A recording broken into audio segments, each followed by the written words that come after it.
Exercise 2.4 question number 1 है without using calculator evaluate, यानी कि कैलकुलेटर को इस्तेमाल के बगैर हमने हल करना है। पहला क्वेश्चन का पार्ट नंबर 1 है log 18 to base 2 minus log 9 to base 2।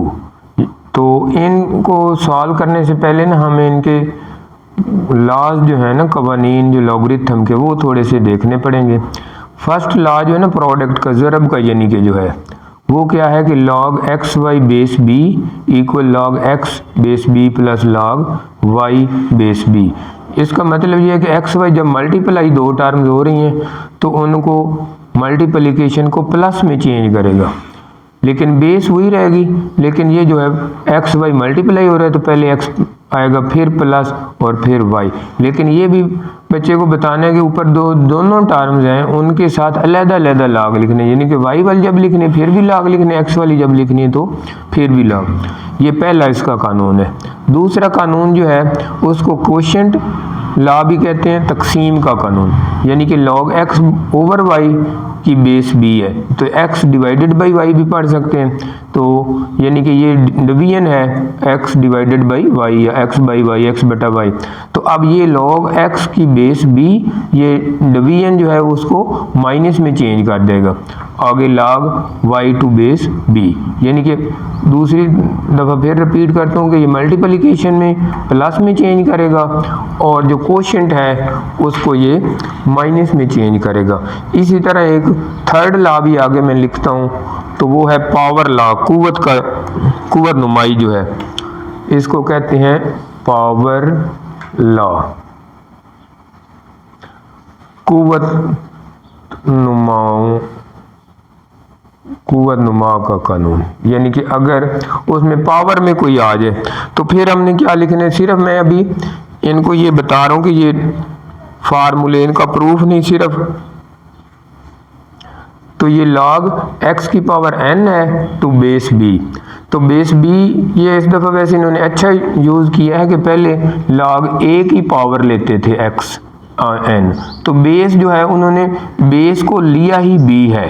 यानी कि इस दफ़ा फार्मूले में पहले पुरानी बुक में बेस a लेते थे, अब न्यू बुक में उन्होंने बेस b लिया है तो उसको b से ही ज़ाहिर किया, तो इसलिए log b की पावर x की पावर n।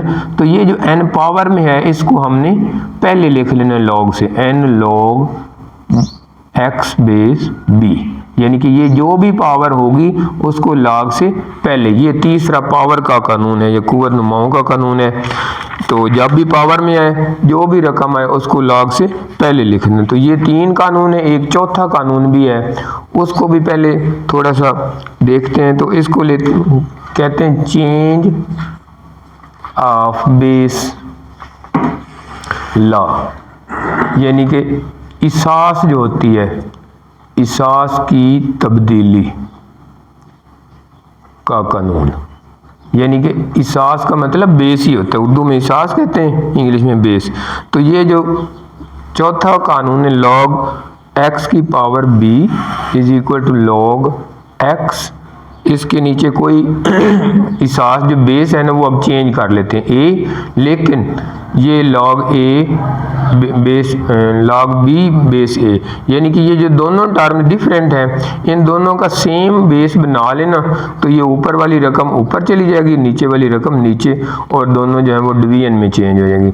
तो इसको कहते हैं चेंज ऑफ बेस लॉ या इसास की तब्दीली। यानी कि इन दोनों की पहले बेस b थी, लेकिन अब दोनों जो है लॉगरिथम में x अलहदा आ गया, लॉगरिथम में b नीचे आ गया, लेकिन इसको पावर बेस a बना दी, इसकी भी पावर बेस a बना दी। यानी कि दोनों की बेस सेम कर दो तो वो बेस में चेंज हो जाएगी और दोबारा वो डिवीजन में भी आ जाएगी। तो इसके बाद हम पहला क्वेश्चन शुरू करते हैं। यानी कि ये पहले चार कानून जो हैं इन्होंने बार बार अप्लाई होना है। तो अब ये जो पहला पार्ट है log 18 to base 2 log 9 to base 2, तो 18 की हम फैक्टराइजेशन कर लेते हैं ऐसे, 2 9 जा 18, 3 जा 9 और 3 1 जा, तो ये log 2 पावर 2, ये 3 2 टाइम आया तो इसको हम 3 की पावर 2 लिख देते हैं, ये इसकी 18 को। इसी तरह log 2, उसकी पावर 9 है तो ये 9 के लिए 2 दफ़ा 3 आया है तो 3 की पावर 2। तो अब इस पे हम पहले लॉग मल्टीप्लिकेशन वाला पहला फार्मूला जो लॉ है उसको यूज़ करते हैं, log 2 की पावर 2, ये क्रॉस की बजाय प्लस log 3 की पावर बेस 2 ही रहेगा, ऊपर 2 आ जाएगा, माइनस ये जो 2 है वो log से पहले लिख दें, 2 log 3 बेस 2। अब यहाँ पर भी ये log 2 बेस 2 है, प्लस इस 2 को भी पहले लिख देते हैं, 2 log 3 base 2 minus 2 log 3 base 2। तो ये 2 log 3 base 2 minus 2 log 3 base 2 ये दोनों सेम है, सिर्फ ये प्लस है माइनस है, दोनों काट जाएंगे तो बाकी सिर्फ बच जाएगा ये log 2 बेस 2।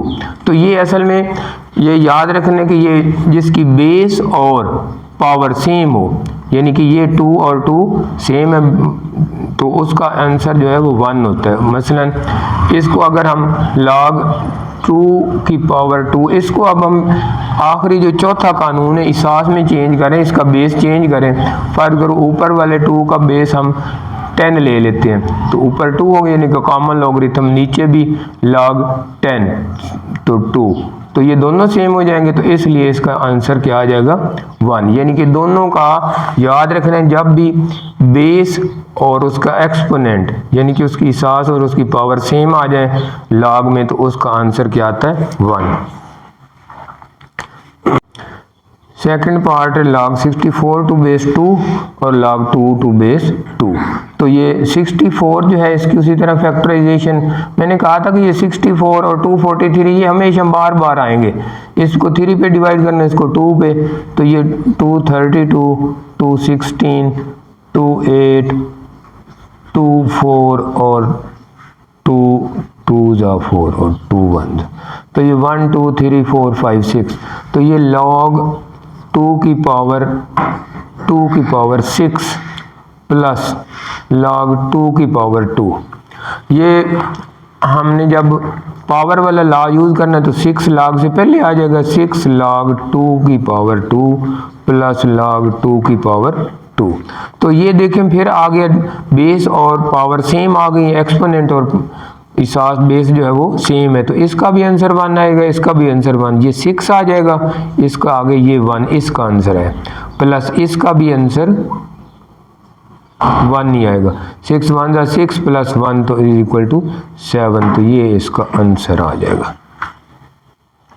पार्ट नंबर 3 है 1/3 log 8 बेस 3 है माइनस log 18 बेस 3। तो 8 की भी हम ऐसे उसी तरह फैक्टराइजेशन करेंगे, 2 4 जा 8, 2 2 जा और 2 1 जा, बार बार वही आ रहे हैं, 18, 2 9 जा, 3 3 जा और 3 1 जा, तो 1/3 log 3 इसके ऊपर आ जाएगा 2 2 की पावर 3, यानी कि 3 टाइम है 1 2 3 माइनस log 3 इसके ऊपर 2 अलहदा आ जाएगा और 3 की पावर 2, ये 1 और 2, ये ब्रैकेट इधर लगा ले ना लगाएं फिर अपनी मर्जी है, यानी कि ये बेस है 3, तो ये 3 जो है पावर लॉ यूज़ करेंगे, तीसरा कानून, तो ये 3 क्रॉस 1/3 हो जाएगा, log 2 बेस 3 बच जाएगा, माइनस ये जो है पहले इसको मल्टीप्लिकेशन वाला जो पहला लॉ है उसको हम ऐसे लिखेंगे, log 2 बेस 3 क्रॉस की बजाय यानी कि मल्टीप्लिकेशन की जब प्लस आ जाएगा, log 3 बेस और ये 3 की पावर 2, यानी कि ये मल्टीप्लिकेशन को प्लस में उसने चेंज किया, लेकिन ये 3 से 3 कट जाएगा, अब log 2 बेस 3 है माइनस ये भी log 2 बेस 3, ये भी प्लस माइनस माइनस, ये 2 जो है पहले आ जाएगा log से, तो log 3 बेस 3, यानी कि ये पावर जो है पावर लॉ तीसरा कानून जो है, यानी कि पावर अगर हो तो वो log से पहले यूज़ होती है, जैसे ये log b की पावर x की पावर n, तो n log b की पावर x, ये तीसरा कानून जो है ना पावर वाला, कुव्वत नुमाओं को चेंज करना। तो अब ये दोनों सेम है, ये प्लस का ये माइनस का ये कट जाएंगे, -2 बच जाएगा।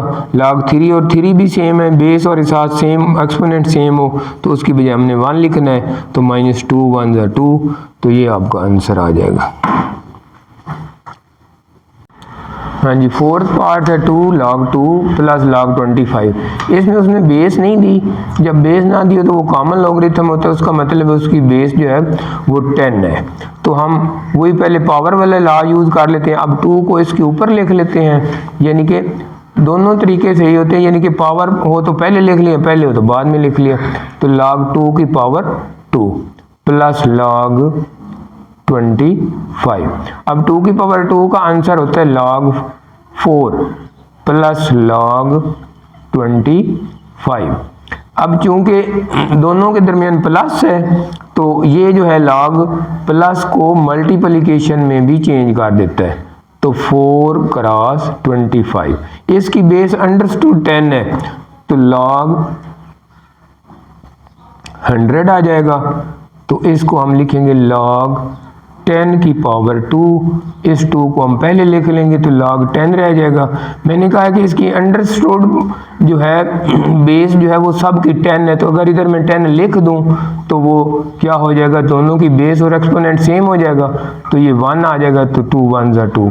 या वैसे ही अंडरस्टूड होता है कि log 10 का जो है लॉगरिथम अगर हम देखें तो वो 1 होता है कॉमन लॉगरिथम में। तो वैसे भी मैंने कहा कि जिसकी बेस ना हो तो उसकी बेस 10 होती है, तो वो कॉमन लॉगरिथम है, इसलिए मैंने एंड पर ये 10 की बेस 10 लिख ली, ये 2 पहले आ जाएगा, तो 2 आंसर आ गया। ये 1/3 पार्ट नंबर 5 है। 1/3 log 64 बेस 4 2 log 25 बेस 5। तो अब हम 64 की फैक्टराइजेशन करते हैं। फैक्टराइजेशन इसकी मैंने कहा था कि 2 पे भी ठीक होती है, लेकिन यहाँ पर 4 चूँकि बेस है ना, तो हम 4 पे कर लें तो वो ज़्यादा इजी और जल्दी हो जाएगा। यानी कि ये खुद अपनी मर्जी है, 4 पे भी प्राइम फैक्टराइजेशन करने है तो फिर 2 पे लाजमन डिवाइड करना है, सिर्फ फैक्टराइजेशन करनी है तो उसका मतलब 4 पे भी हम कर सकते हैं। तो 4 16 ज़ा और 4 4 ज़ा और 4 1 ज़ा। 2 पे करें फिर भी आंसर आएगा, बिल्कुल सही आएगा, लेकिन उसमें थोड़ा सा लंबा सवाल हो जाएगा, इसलिए 1/3 log 4 की पावर 4 की पावर 3, यानी कि ये 4 बेस थी, ऊपर जो है 4 की पावर 3। इसी तरह 2 log 5, 25 की पहले भी की है तो 5 की पावर 2 हो जाएगा।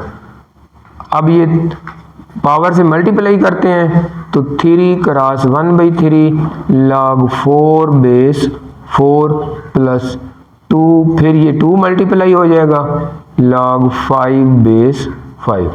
तो ये 3 से 3 काट जाएगा तो log 4 बेस 4 रह जाएगा, ये भी 4 log 5 बेस 5। तो ये जिनकी बेस और पावर सेम एक्सपोनेंट सेम हो उसका आंसर 1 होता है, इसका भी आंसर 1 हो जाएगा क्योंकि इसकी भी बेस और एक्सपोनेंट सेम है, तो 4 + 1 5 आंसर आ जाएगा। पार्ट नंबर 6 है कि log 12 base 3 plus log 0.25 base 3। तो दोनों की चूँकि बेस सेम है और प्लस है तो इसको वापस भी, यानी कि जैसे मैंने पहला लॉ बताया था ना, log b की पावर x y, यानी कि ये दोनों मल्टीप्लाई हो रहे हों तो log b की power x plus log b की पावर y, यानी कि मल्टीप्लिकेशन को प्लस में चेंज कर देते हैं। लेकिन इसी से हम ये भी कर सकते हैं कि अगर उनकी बेस सेम है तो प्लस को मल्टीप्लिकेशन में, जैसे डबल लॉग लिखो इसको सिंगल लॉग में लिखना हो तो प्लस को मल्टीप्लिकेशन में चेंज कर देगा। तो इसी तरह हम इनकी बेस सेम है, ये भी 3 है ये भी 3 है, तो इसको हम वापस लेके चले जाते हैं यानी कि मल्टीप्लिकेशन में, log 3 पावर 12 क्रॉस 0.25। तो यानी कि प्लस को मल्टीप्लिकेशन में उसने चेंज कर दिया, क्यों कि दोनों की बेस सेम है। अब हम इनको मल्टीप्लाई करते हैं तो log 3, इसको जब हम मल्टीप्लाई करेंगे तो इसकी पावर बन जाएगी 30। ये कैलकुलेटर से अभी दिखा देते हैं। ये 12 क्रॉस 0.25 तो ये सिर्फ 3 आएगा, तो इसका आंसर यानी कि 12 को जब हमने 0.25 से मल्टीप्लाई करना है तो वो 3 बन जाएगा। अब तो बिल्कुल आसान हो गया क्योंकि इसकी बेस भी सेम है और एक्सपोनेंट भी सेम है, तो इसका आंसर 1 आ गया।